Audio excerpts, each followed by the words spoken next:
والنجم والشجر يسجدان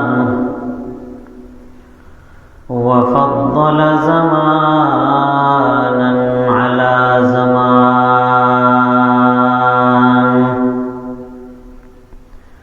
كما فضل مكانا على مكان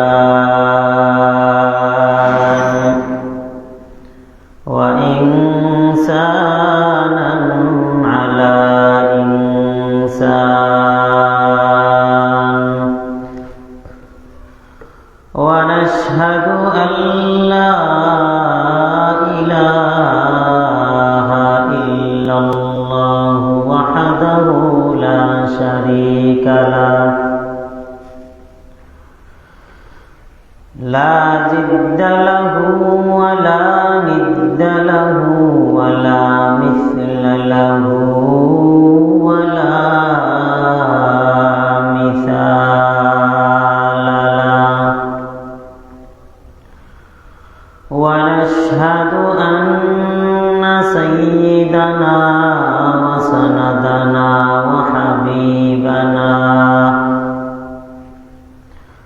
وحبيب ربنا وطبيبنا وطبيب قلوبنا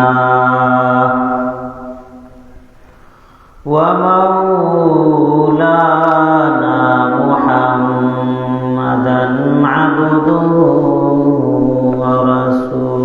ورسوله الذي أرسله الله تبارك وتعالى بالحق بشيرا ونذيرا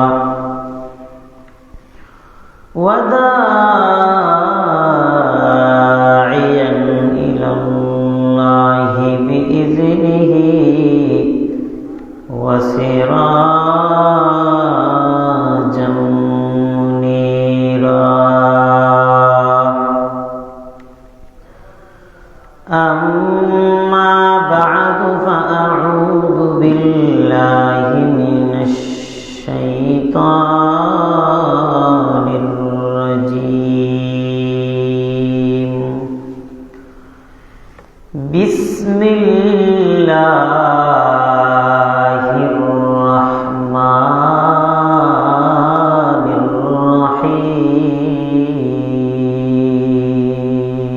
الرحيم سبحان الذي أسرى بعبده ليلا من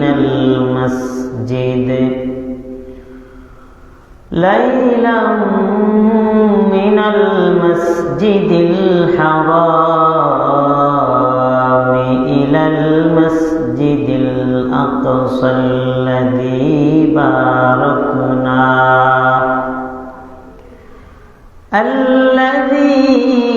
باركنا حوله لنريه من آياتنا إنه هو السميع البصير.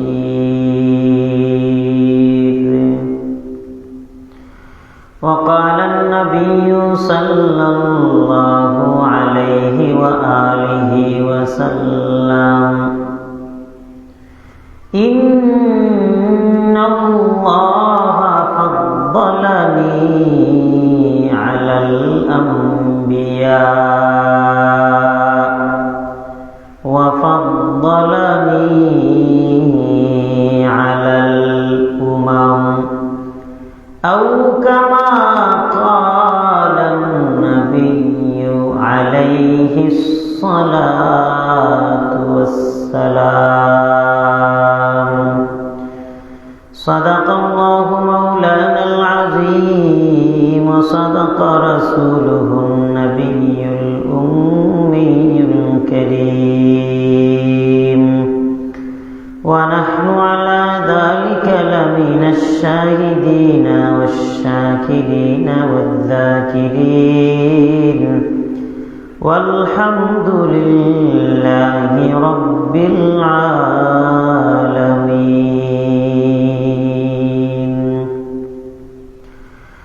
اللهم صل على محمد عدد ما في علم الله،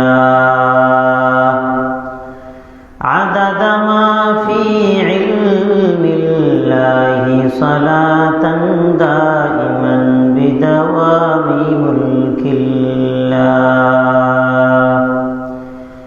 اللهم صل على محمد وأنزله المقعد المقرب، وأنزله المقعد المقرب يومك عند القيامة.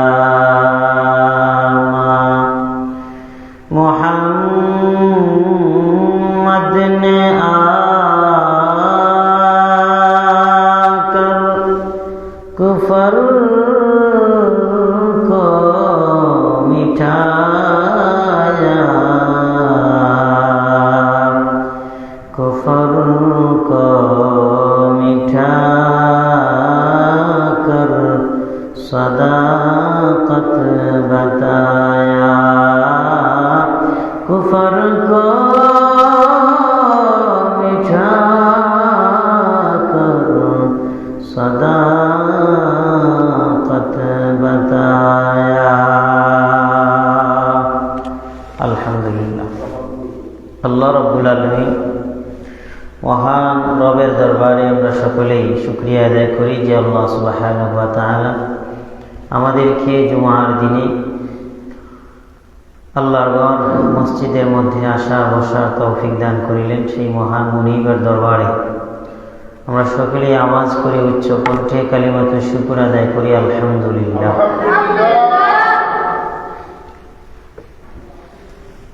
বর্তমান মাস রজব মাস।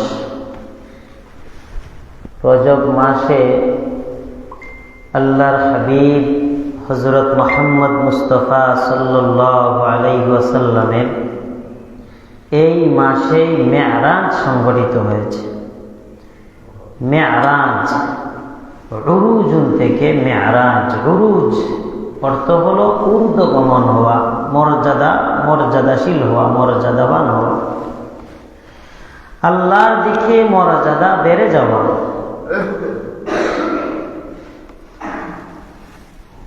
এই রজব মাসে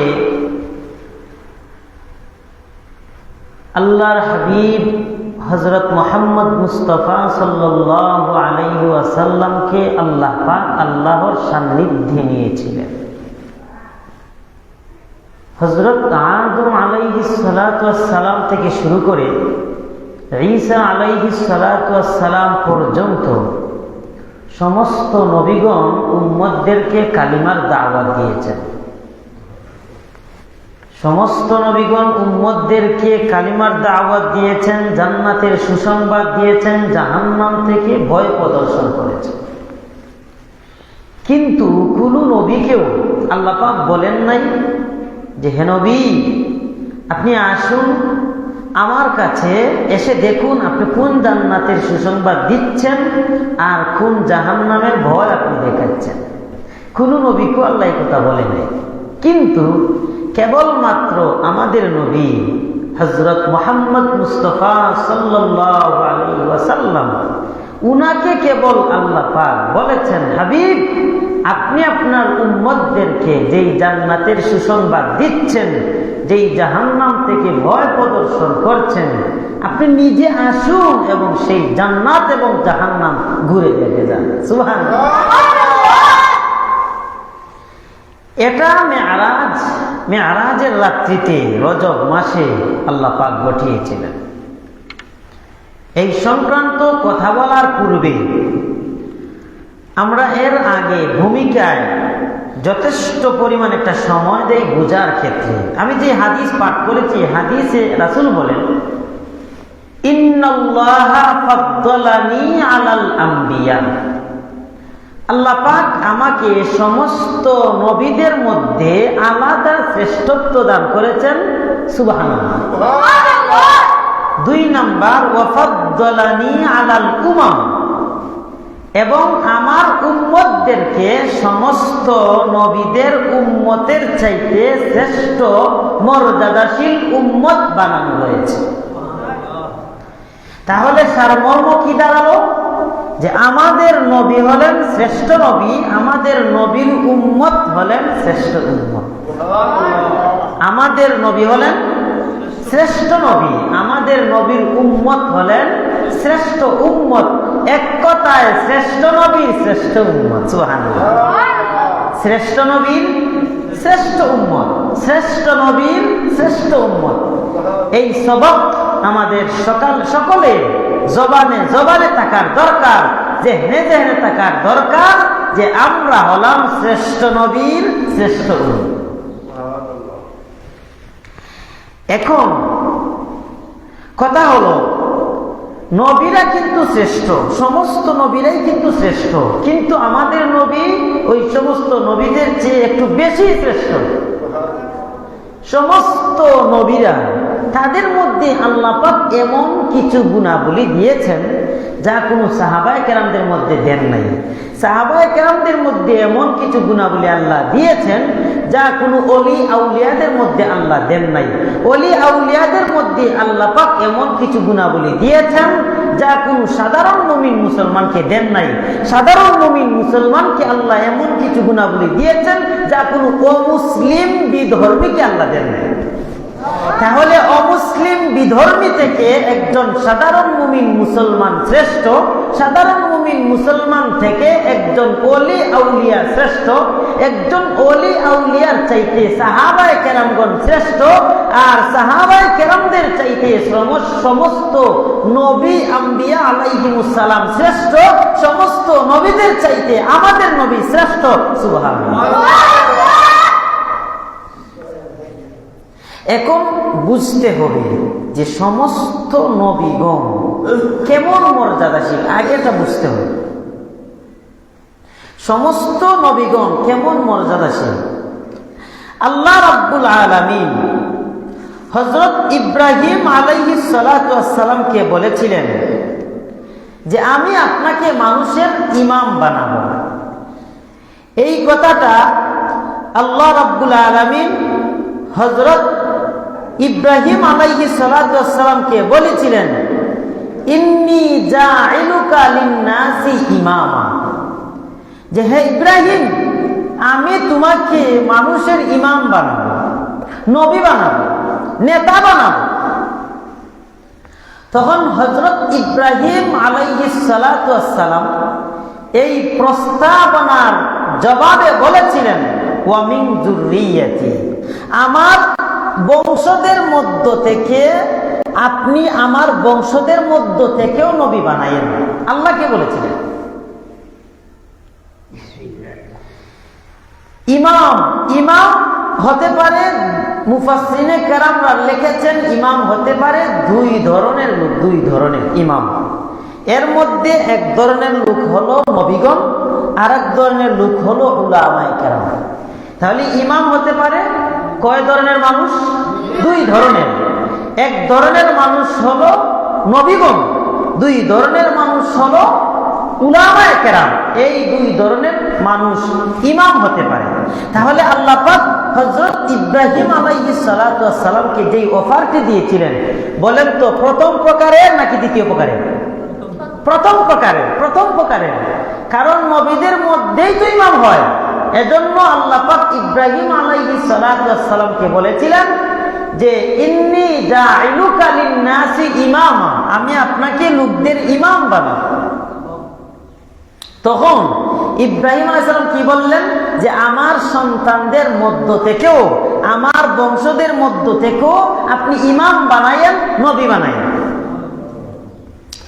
তখন আল্লাহ রাব্বুল আলামিন হযরত ইব্রাহিম আলাইহিস সালাতু ওয়াস সালামের জবাবে বলেছিলেন যে হে ইব্রাহিম, আমি কোনো গুনাহগারকে নবী বানাই না। আমি কোনো গুনাহগারকে কি করি না? নবী বানাই না।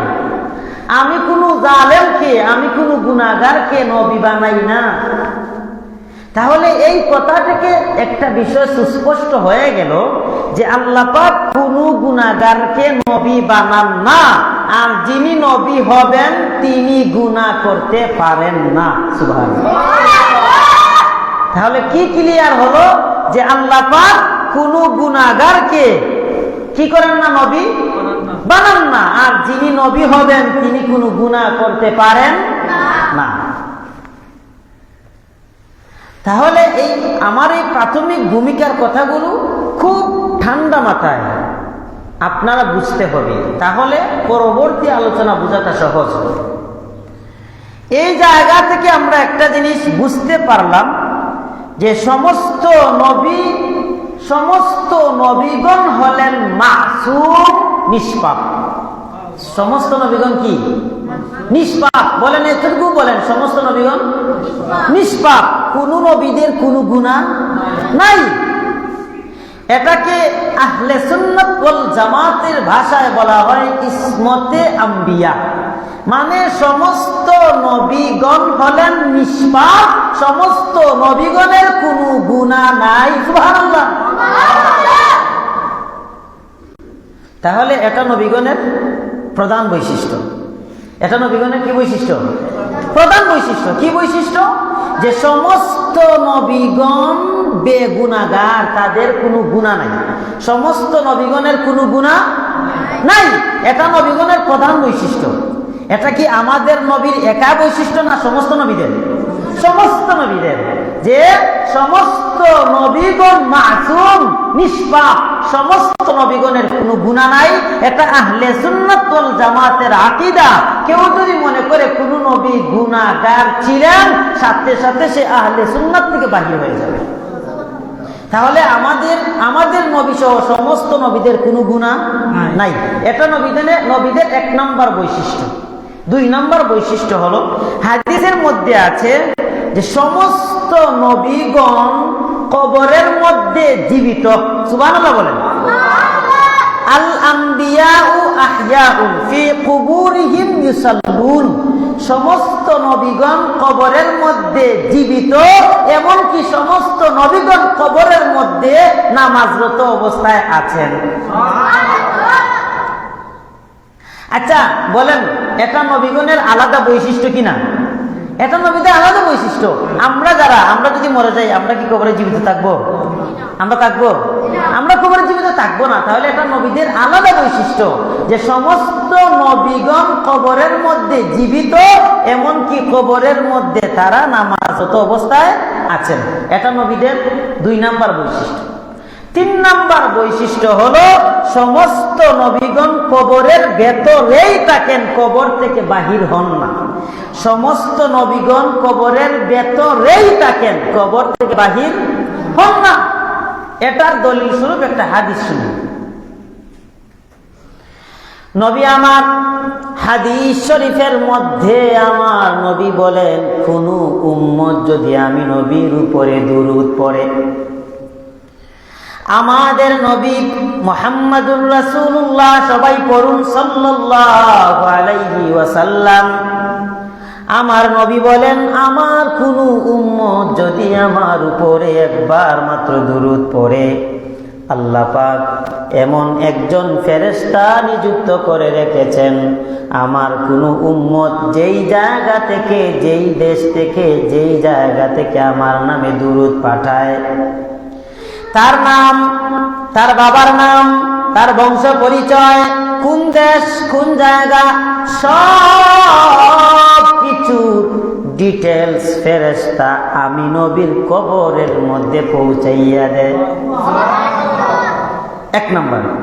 দুই নাম্বার, হাদিসের মধ্যে আবার নবী বলেন, কোন উম্মত যদি আমার রোজার কিনারায় আসিয়া, আমি নবীর কাছে আমার রোজায় আসিয়া আমাকে সালাম দেয়, আমি আমি নবী তখন এই আওয়াজটা নিজে শুনতে পাই, এমনকি আমার উম্মতের সালামের জবাব আমি নবী নিজ মুখে দিয়ে দেই। তাহলে এই হাদিস থেকে কি বোঝা গেল? যে নবী কবর থেকে বাহির হওয়া লাগে না, নবী কবর থেকে বাহির হওয়া লাগে না, কবরের ভেতরেই থাকেন।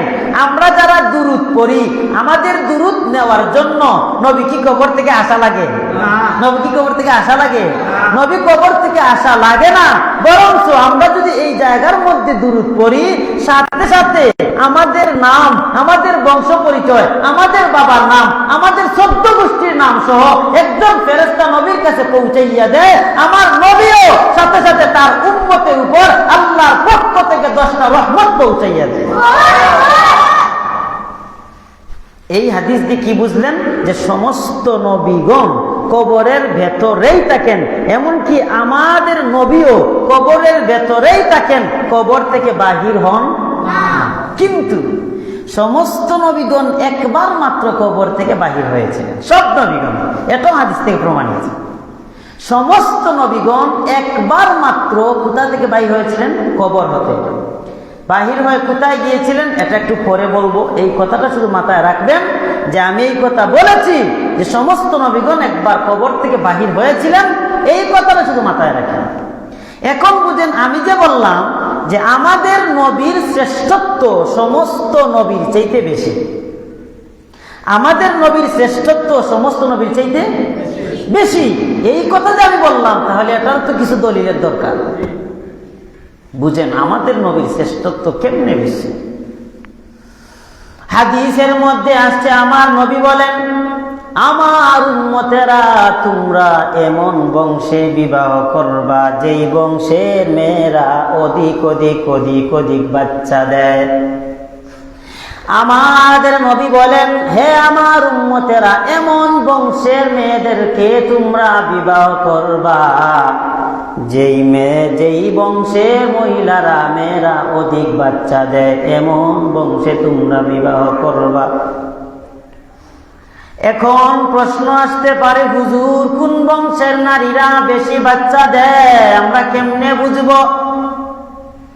এটার জবাবও মুফাসসিরিনে কেরাম দিয়েছেন।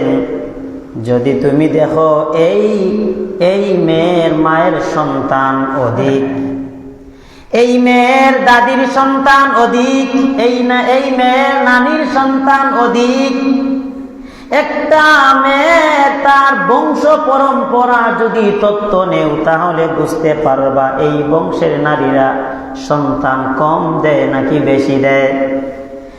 যখন তুমি দেখবা এই মেয়ের মা অধিক সন্তান দেয়, এই মেয়ের দাদি অধিক সন্তান দিয়েছে, এই মেয়ের নানি অধিক সন্তান দিয়েছে, তখন তুমি বুঝতে পারবা এই মেয়েও অধিক সন্তান দিবে। আমার নবী বলেন, এমন বংশের নারীদেরকে বিবাহ করবা, কারণ কিয়ামতের কঠিন ময়দানে আমার উম্মতগুলো বেশি থাকবে। সমস্ত নবীদের উম্মতেরা থাকবে যত, আমার নবীর উম্মত থাকবে তত বেশি। আর আমি নবীর উম্মত বেশি যদি হয়, আমি নবীর উম্মত জান্নাতেও যাবে বেশি। যেই নবীর উম্মতেরা জান্নাতে যাবে বেশি, সেই নবী হলেন সমস্ত নবীর চাইতে শ্রেষ্ঠ নবী। কথাটা কিন্তু বুঝতে হবে। নবী কি বলেছেন? যেই বংশের মেয়েরা অধিক সন্তান দেয় এমন বংশে বিবাহ করবে। এমন বংশে বিবাহ করলে কি হবে? আমার উম্মতের সংখ্যা বেশি হবে। কিয়ামতের ময়দানে অন্যান্য নবীদের সামনে আমার উম্মতের সংখ্যা বেশি বলে আমি গর্ববোধ করতে পারবো। আমার উম্মত বেশি হওয়া অন্যান্য নবীর চাইতে আমার শ্রেষ্ঠত্ব। সুবহানাল্লাহ। হাদিসের মধ্যে আছে জান্নাতের মধ্যে একটা আদমশুমারি হবে, আদমশুমারি জান্নাতের মধ্যে। এই আদমশুমারির মধ্যে তিন ভাগের 1 ভাগ হবে অন্যান্য সমস্ত নবীদের উম্মত, আর বাকি 2 ভাগই হবে কেবলমাত্র আমাদের নবীর উম্মত। সুবহানাল্লাহ। যেই নবীর উম্মত জান্নাতে যাবে যত বেশি, এই নবী শ্রেষ্ঠ নবী। এই নবী শ্রেষ্ঠ নবী। তাহলে আমাদের নবীর উম্মত বেশি যাবে জান্নাতে, এতে আমাদের নবীর মর্যাদা অন্যান্য নবীর চাইতে বেশি। বলেন সুবহানাল্লাহ। এই পয়েন্টগুলো কিন্তু মাথায় রাখলে খুব ফায়দা হবে। কি পয়েন্ট? যে আমাদের নবীর মর্যাদা যে অন্যান্য নবীর চাইতে বেশি। কেমনে বেশি? কেমনে বেশি? এই পয়েন্টগুলো মাথায় রাখতে হবে। এক নাম্বার কি বলেছি? যে আমাদের নবীর উম্মতের সংখ্যা অন্যান্য নবীর উম্মত সব একত্রিত করলেও আমাদের নবীর উম্মতের সংখ্যা তাদের উম্মতের চাইতেও 2 ডাবল বেশি হবে। এটা আমার নবীর আলাদা বৈশিষ্ট্য। সুবহানাল্লাহ বলেন। তাহলে এটা আমাদের নবীর আলাদা বৈশিষ্ট্য, 1 নাম্বার। 2 নাম্বার, আমাদের নবী হলেন শেষ নবী, এটা আমাদের নবীর আলাদা বৈশিষ্ট্য। বলেন, আমাদের নবী প্রথম নবী না শেষ নবী? আমাদের নবী শেষ নবী। এ ব্যাপারে আল্লাহ বলেন, মা কানা মুহাম্মাদুন আবা আহাদিম মির রিজালিকুম ওয়ালাকিন রাসূলুল্লাহ ওয়ালাকিন রাসূলুল্লাহি ওয়া খাতামান নাবিয়্যিন।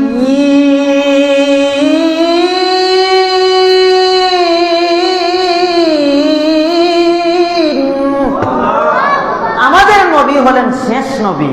আমাদের নবী শেষ নবী হওয়াটা আমাদের নবীর আলাদা বৈশিষ্ট্য। সুবহানাল্লাহ। বলবেন, হুজুর শেষ নবী হওয়াটা আবার আলাদা বৈশিষ্ট্য হয় কিভাবে? আচ্ছা, আপনাদেরকে একটা উদাহরণ দেই। একজন মানুষ কঠিন রোগে আক্রান্ত, কঠিন রোগে আক্রান্ত। একটু আমার দিকে নজর দিন, বুঝার চেষ্টা করেন। বহুত গবেষণা করে, বহুত ফিকির করে আপনাদের জন্য নিয়ে আসছি। এজন্য শুনেন এবং বুঝেন, ফায়দা হবে। একজন ডাক্তার একজন রোগীকে কিছুদিন পর দেখতে আসে। রোগী সাময়িক সময় সুস্থ হয়, আবার যখন কিছুদিন পর আবার এই রোগীটা আবার অসুস্থ হয়। এই ডাক্তার চলে গেল, আরেকজন ডাক্তার আসলো, আবার আরেকজন ডাক্তার এসে এই একই রোগীকে ট্রিটমেন্ট করলো। সাময়িক সময় সুস্থ হলো, কিছুদিন পর আবার অসুস্থ হলো। আরেকজন ডাক্তার আসলো, এই ডাক্তারও এই রোগীকে এসে ট্রিটমেন্ট করলো, সাময়িক সময় সুস্থ হলো, কিছুদিন পর আবার অসুস্থ হলো। একদম শেষে এমন একজন ডাক্তার আসলো, যেই ডাক্তারের মাধ্যমে এই রোগীটা পরিপূর্ণ সুস্থ হয়ে গেল, পরবর্তীতে আর অসুস্থ হলো না। এখন আপনারা একটু জবাব দেন, একদম শেষে যেই ডাক্তারটি আসলো, যার ট্রিটমেন্টের মাধ্যমে পূর্ণ সুস্থ হইল, উনি শ্রেষ্ঠ ডাক্তার, নাকি যার তালাবির মাধ্যমে ডাক্তারের মাধ্যমে পরিপূর্ণ সুস্থ হল না, উনি শ্রেষ্ঠ ডাক্তার? একদম শেষে যেই ডাক্তারটি আসলো, যার ট্রিটমেন্টের মাধ্যমে পরিপূর্ণ সুস্থ হয়ে গেল, ইনি তো শ্রেষ্ঠ ডাক্তার। ইনি তো কি? শ্রেষ্ঠ ডাক্তার। আমাদের নবীর পূর্বে যত নবী এসেছিলেন, সমস্ত নবীরা হেদায়েতের ওয়াজ করেছেন, হেদায়েতের দাওয়াত দিয়েছেন, কিন্তু তাদের হেদায়েতের মাধ্যমে সবাই হেদায়েত পায় নাই। তাদের হেদায়েতের দাওয়াতের মাধ্যমে তাদের হেদায়েতের দাওয়াত দেওয়াটা কমপ্লিট হয় নাই। আমাদের নবী যখন আসলেন, সব শেষে আসলেন, আমাদের নবী আসিয়া হেদায়েতের ওয়াজ করলেন, হেদায়েতের বয়ান করলেন। আমাদের নবীর হেদায়েতের বয়ানের মাধ্যমে দ্বীন ও ইসলামকে আল্লাহ মুকাম্মেল করে দিলেন, পরিপূর্ণ করে দিলেন। এতএব আমাদের নবী শ্রেষ্ঠ নবী। আমাদের নবী শ্রেষ্ঠ নবী, আমাদের নবী শেষ নবী। আমাদের নবী শেষে আসার মাধ্যমে মানুষের হেদায়েতের ওয়াজ করাটা কমপ্লিট হয়েছে, দ্বীন ও ইসলামের দাওয়াত দেওয়াটা কমপ্লিট হয়েছে। আমাদের নবী দাওয়াতের মাধ্যমে ইসলাম মুকাম্মেল হয়েছে। পূর্বে যত নবী এসেছিলেন, তাদের মাধ্যমে ইসলাম মুকাম্মেল হয় নাই, পরিপূর্ণ হয় নাই। আমাদের মাধ্যমে, আমাদের নবীর বয়ানের মাধ্যমে, ওয়াজের মাধ্যমে যেহেতু ইসলামটা মুকাম্মেল হয়েছে, এতএব আমাদের নবী শ্রেষ্ঠ নবী। সুবহানাল্লাহ। তাহলে এবার আরেকবার জবাব দেন, আমাদের নবী শ্রেষ্ঠ হওয়ার কয়টা বলেছেন? 2টা। 1 নাম্বার বলেছি আমাদের নবীর উম্মত হবে অন্যান্য নবীর উম্মতের চাইতে 2 ডাবল বেশি। এটা আমাদের নবীর 1 নাম্বার বৈশিষ্ট্য। 2 নাম্বার বৈশিষ্ট্য কি? আমাদের নবী শেষ নবী। বলেন সবাই, আমাদের নবী, কথা বলতে হবে, আমাদের নবী শেষ নবী। এটা আমাদের নবীর 2 নাম্বার বৈশিষ্ট্য। এখন বুঝেন আমাদের নবীর 3 নম্বর বৈশিষ্ট্য কি। ভাইয়েরা আমার, আল্লাহ রাব্বুল আলামিন এই জমিনের মধ্যে যত নবী প্রেরণ করেছেন সমস্ত নবীদের মেরাজ ঘটিয়েছেন। আল্লাহ রাব্বুল আলামিন আদম আলাইহিস সালাতু ওয়াস সালাম থেকে শুরু করে ঈসা নবী পর্যন্ত যত নবী পাঠাইছেন সব নবীদের আল্লাহ মেরাজ ঘটিয়েছেন জমিনে, আর আমাদের নবীর মেরাজ ঘটিয়েছেন আমার আল্লাহ আকাশে। ভালো করে বুঝেন, মেরাজ উরুজুন থেকে মেরাজ, উরুজুন মানে ঊর্ধ্বগমন, জমিন থেকে ঊর্ধ্বে গমন করা। সব নবীদেরকে আল্লাহ মেরাজ ঘটিয়েছেন। কোন নবীকে আল্লাহ মাছের পেটে ঢুকাইয়া মেরাজ ঘটিয়েছেন, কোন নবীকে আমার আল্লাহ আগুনের মধ্যে ফালাইয়া মেরাজ ঘটিয়েছেন। ভাইয়েরা আমার, এক একজন নবীকে এক এক রকমের মেরাজ আল্লাহ ঘটাইছেন। মূসা নবীকে লাগাতার 40 দিন রোজা রাখার মাধ্যমে আমার আল্লাহ সাধনা করাইয়া মেরাজ ঘটাইছেন। আর আমাদের নবীর মেরাজ জমিনে আল্লাহ ঘটায় নাই। আমার আল্লাহ বলে, নবী ও আমার হাবিব, ও আমার বন্ধু, আপনার মেরাজ আমি আল্লাহ আরশে আজিমের মধ্যে ঘটাইলাম। ও আমার বন্ধু, আপনাকে আমি জমিনে রাখলাম না। আপনাকে যদি আমি জমিনে রাখি মেরাজ ঘটাই, অন্যান্য নবীদের মতোই হয়ে যায়। অন্যান্য নবীর চাইতে যেহেতু আপনি শ্রেষ্ঠ, সেহেতু আপনি আমার কাছে চলে আসুন। বন্ধু বন্ধুর সাথে একান্ত কথা বলার মাধ্যমে আমি আল্লাহ আপনার সাথে মেরাজ ঘটাইব। মেরাজ আরেকটা হলো ইসরা। ইসরা এবং মেরাজ উভয়টার মধ্যে পার্থক্য আছে। সূরা বনী ইসরাঈলের মধ্যে আমার আল্লাহ বলেন, সুবহানাল্লাযী আসরা বিআবদিহি লাইলাম মিনাল মাসজিদিল হারাম।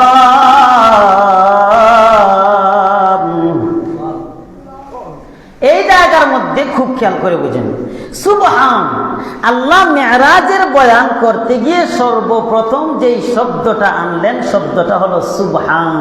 বলেন শব্দটা কি? আবার বলেন শব্দটা কি? সুবহান। সুবহান শব্দের অর্থ পবিত্র।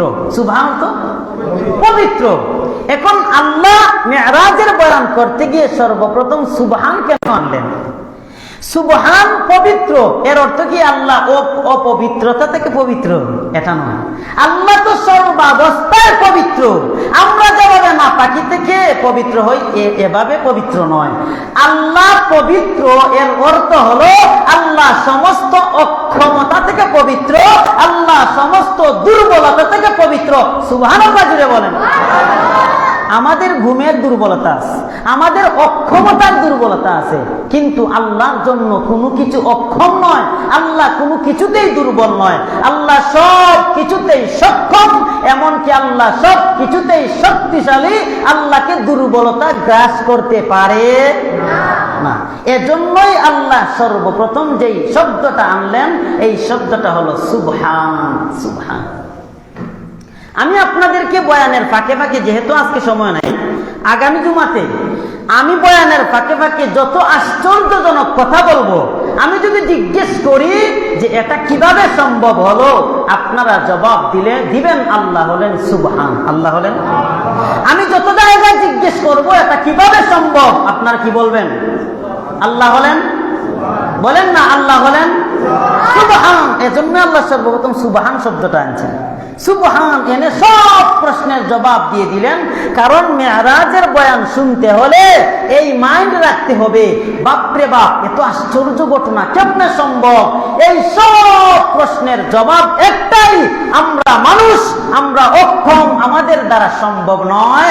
আল্লাহ আমাদের সৃষ্টিকর্তা, আল্লাহর জন্য সম্ভব। আল্লাহ হলেন সুবহান। আল্লাহ হলেন সুবহান। ভাইয়েরা আমার, খুব খেয়াল করে বুঝেন, ইসরা সুবহানাল্লাযী আসরা, সুবহান মহাপবিত্র আল্লাহ, আল্লাযী আসরা বিআবদিহি লাইলাম মিনাল মাসজিদিল হারাম, যিনি তার বান্দাকে মসজিদে হারাম থেকে ইলাল মাসজিদিল আকসা, মসজিদে আকসা পর্যন্ত ভ্রমণ করিয়েছেন। মসজিদে হারাম থেকে মসজিদে আকসা পর্যন্ত ভ্রমণ করা হয় ইসরা রাত্রিকালীন ভ্রমণ।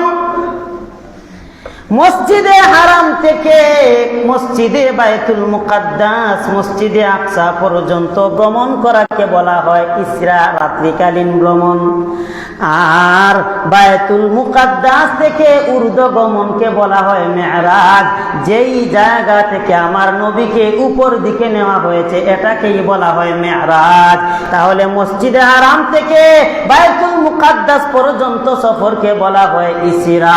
আমার ভাইয়েরা, এখন খুব ভালো করে ঠান্ডা মাথায় বুঝার চেষ্টা করেন, নবী আমার হিজরতের আগের মাস, আমার আগের বছর, আমার মায়ের নবী উম্মে হানির ঘরে আসার পরে বিশ্রামরত অবস্থায় এই জায়গার মধ্যে তিনটা রিওয়ায়াত পাওয়া যায়। কেউ বলেন আমাদের নবী ছিলেন শিয়াবে আবি তালিবের মধ্যে, কেউ বলেন কাবার হাতিমের মধ্যে, আবার কেউ বলেন উম্মে হানির ঘরে।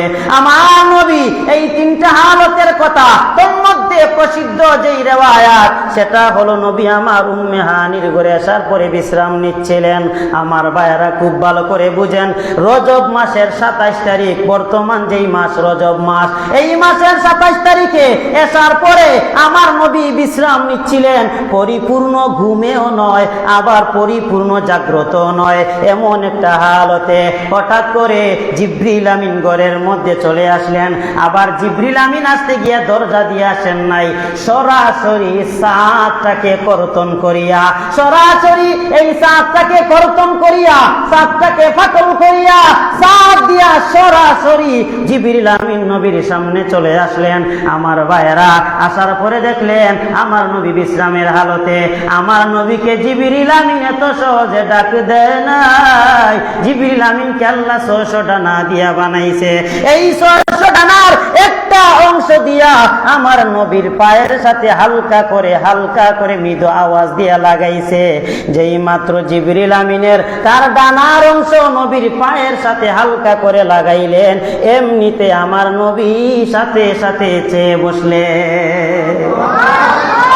বুঝতে হবে যে জিবরিল আমিন একজন ফেরেশতাদের মালা, ফেরেশতাদের সর্দার, উনি আসার পরেও নবীকে ডাক দিলেন না। সবক নিতে হবে, কোন মানুষ যখন ঘুমন্ত থাকে এই মানুষটাকে ধমকের সুরে, এই মানুষটাকে খুব বিশ্রী আওয়াজ করে, বিশ্রী গাল মন্দ করে, বিশ্রী আকারে ধমক দিয়ে মানুষকে ঘুম থেকে তোলা উচিত নয়।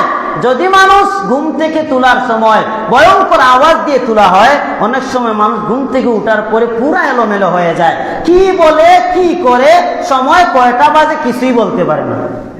এজন্য যখন কোনো মানুষ ঘুমে থাকে, উচিত হলো তার মাথার মধ্যে অল্প মৃদু আকারের হাত দিয়া আস্তে আস্তে তাকে আওয়াজ করা, অথবা তার বডির মধ্যে অল্প অল্প করে মৃদু আকারে হাত বুলানো, এভাবে তাকে ঘুম থেকে জাগ্রত করা।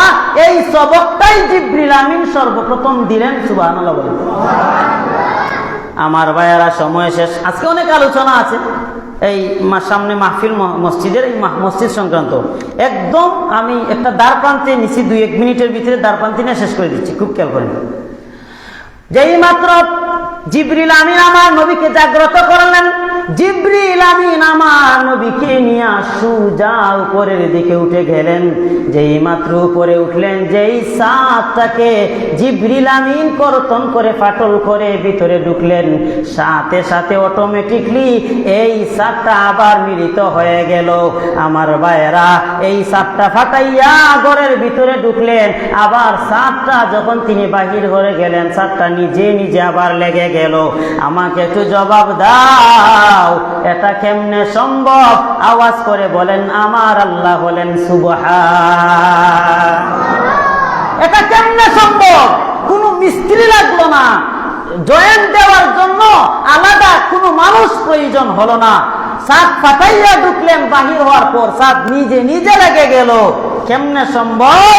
আমার আল্লাহ হলেন সুবহান, আমার আল্লাহ হলেন ভাইয়েরা আমার, এরপরে নবীকে নিয়ে গেলেন মক্কার পাশে জমজম কূপের সামনে। জমজম কূপের পাশে আমার নবীকে নিয়ে আমার নবীর সিনাটাকে 2 টুকরা করলেন, আমার নবীর সবটা সদর করলেন, নবীকে অপারেশন করলেন। নবীকে অপারেশন করার পর নবীর ভিতর থেকে সব কিছু বাহির করে জমজম পানি দিয়া ভিতরটা দৌত করলেন। সুবহানাল্লাহ বলেন। জমজম পানি দিয়া দৌত করার পরে আমার ভাইরা খুব ভালো করে বুঝেন, জমজম পানি দিয়া দৌত করার পরে আবার ভেতরে ঢুকাইলেন। ভেতরে ঢুকাইয়া একদম উপর থেকে নিচ পর্যন্ত জিবরিল আমিন এমন করে একটা আখ দিলেন। আখ দেওয়ার সাথে সাথে অপারেশনের সময় যত কিছু কাটাকাটি করলেন সব কিছু আগের মতো হয়ে গেছে। এটা কেমনে সম্ভব রে ভাই? একজন ডাক্তারের প্রয়োজন হয়, কাটতে হয়, কত চুরি লাগে, লাগাইতে গিয়ে আবার সেলাই দিতে হয়, কত ব্যান্ডেজের প্রয়োজন হয়। আল্লাহ কোনো কিছুই করলেন না, কোনো রক্ত নাই, কোনো ডাক্তার নাই, কোনো সেলাই নাই, সব কিছু সম্ভব হয়েছে কেন? আল্লাহ কি বলেন? আল্লাহ কি? সুবহান আল্লাহ বলেন। সুবহান। ভাইয়েরা আমার, এরপরে জিবরিল আমিন এই জায়গা থেকে আমার নবীকে নিয়ে বাইতুল মুকাদ্দাসে চলে গেলেন। বাইতুল মুকাদ্দাসে যাওয়ার পরে ওই যে বলেছিলাম শুরুতে, সমস্ত নবীরা কবর থেকে একবার বাহির হয়েছিলেন, আর কখনো বাহির হন নাই, মনে আসেনি? ভাইয়েরা আমার, ওই বাইতুল মুকাদ্দাসে যখন আমার নবীকে নিয়ে যাওয়া হলো, ওই জায়গা থেকে গিয়ে দেখা যায় সব নবীর ওই জায়গার মধ্যে জমা, সব নবীর ওই জায়গার মধ্যে একত্রিত। এই জায়গার মধ্যে বাহনটা বাঁধলেন। আমার ভাইয়েরা, যেই বাহনটা আমার নবীকে নেওয়ার জন্য আসছিল, এই বাহনের চেহারাটা প্রায় মানুষের মতো, তার পাটা হলো পশুর মতো, দেখতে খচ্চরের চাইতে একটু বড়, গাধার চাইতে একটু ছোট, এমন একটা বাহন আমার নবীকে নিয়ে আসতো। যেই বাহনটা এই জায়গা থেকে তার চোখ যতটুকু পর্যন্ত যায়, এক একটা কদমে ততটুকু জায়গা পর্যন্ত অতিক্রম করে ফেলে। এই বাহনটা বাঁধলেন, বললেন বাঁধার দরকার কি, এটা তো এমনিতেই দাঁড়িয়ে থাকতো, বাঁধলেন কেন? এই সবকটা রাসূল দিলেন, উম্মত প্রত্যেকেই নিজের মাল নিজেই সংরক্ষণ করে রাখা ভালো, অন্যের জিম্মা দেওয়ার দরকার নাই। এই জায়গার মধ্যে বাঁধার পরে সব নবীরা উপস্থিত। এমন সময় জিবরিল আমিন নিজে আজান দিলেন। আজান দেওয়ার পরে নামাজ কে পড়াবে? জিবরিল আমিন নিজে আমার নবীকে ইমামতির জায়গায় দিয়ে দিলেন। আমার নবী ইমামতি করার মাধ্যমে আমার নবী হয়ে গেলেন ইমামুল মুরসালিন, সমস্ত নবীদের ইমাম। আমাদের নবীকে আল্লাহ উপাধি দিয়ে দিলেন। সুবহানাল্লাহ। এই রাসূলের আরেকটা উপাধি লাগলো ইমামুল মুরসালিন। ইমামুল মুরসালিন, সমস্ত নবীদের ইমাম হলেন আমাদের নবী। আজকে এতটুকুই থাকুক, আগামী জুমাতে এর পরবর্তী ধাপ শুরু হবে। তবে আল্লাহর ওয়াস্তে অনুরোধ করে বলি, যদি মেরাজের বয়ান শুনতে চান তাহলে খালি ময়দানে ঢোল বাজায় কোনো লাভ নেই। আমি যখন শুরুতে সূচনা লগ্নে বসি, আজকে যেই শুরুতে তাত্ত্বিক কথাগুলো বলেছি, এই কথাগুলো কোনো কিতাবে ওরকম সংরক্ষিত পাবেন না। অনেক গবেষণা করে মেরাজের বয়ান করার জন্য প্রাথমিক এই আলোচনাগুলো এনেছি। এখন আপনারা বলেন, আগামী জুমায় মেরাজের বয়ান শোনার জন্য কারা কারা আগে আসবেন?